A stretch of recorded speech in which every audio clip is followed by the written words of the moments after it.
एक तू सच्चा तेरा नाम सच्चा अनंत। पृष्ठ 259।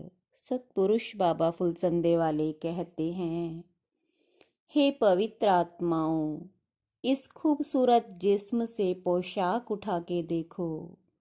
इसमें सिवा कीड़ों और दुर्गंध के दूसरी वस्तु नहीं, जिस पर तुम इस कदर शैदा हो, मोहित हो। उदारता, विश्वास और आशा, ये तुम्हारी आत्मा का श्रृंगार होवें। हे परमेश्वर, तेरे सिवा कोई दूसरा हमारा आराध्य देव नहीं है। कौन है जो तेरी बराबरी कर सके? तेरा तख्त आकाश और जमीन पैर रखने की चौकी है। तेरे चरणों पर भयभीत देवताओं और महाराजों के मस्तक झुकते हैं। हे महाप्रभु, हे प्रकाश पुंज, सारी जातियां और राष्ट्र तेरे आगे नतमस्तक होंगे। हे परमेश्वर, तू हमें सीधा रास्ता दिखा। निगाह रख तू हम पर, कि कहीं हम भटके हुए लोगों की राह पर जाकर भटक ना जावें। जब सृष्टि नहीं थी, सूरज चांद सितारे, दिन रात कुछ ना था। महान आकाश में प्रकाश की लहर की तरह मेरी आत्मा घोर गर्जन करती हुई तेरे आराधन और वंदना में यहाँ से वहाँ विचरती थी।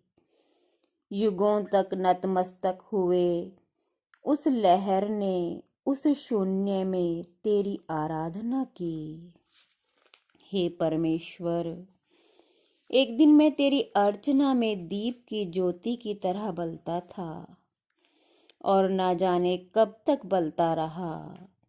फिर तूने, हे दयावान, हे प्रभु, उजाले और अंधकार को अलग अलग किया। दिन और रात, जमीन और आसमान, चांद और सितारे, आकाश में जगह जगह दीपकों की तरह से बाल कर रखे। फिर एक दिन ना जाने तुझे क्या विचार आया कि प्रकाश की उस लहर को मिट्टी में रला मिलाकर देवता, गंधर्व, नाग, किन्नर आदि रच डाले। वे शुद्ध हृदय से तेरी आराधना करते रहे। एक दिन जो दीप चौखट पे बलता था, उसे तूने जमीन पर मनुष्य बनाकर भेज दिया और वो धूल में जगत के अंधियाओं में कांटों में बिंध कर तड़पने लगा, सर पटकने लगा।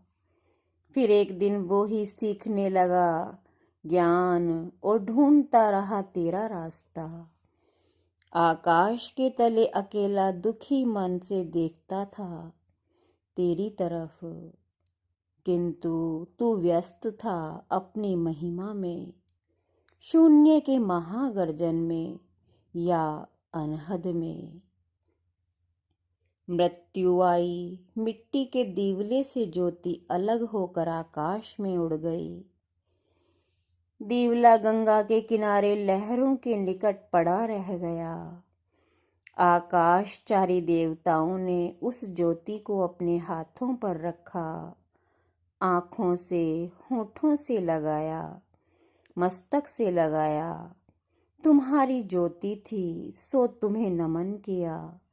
ऋषियों ने पवित्र मंत्रों का उच्चारण किया। एक तू सच्चा तेरा नाम सच्चा।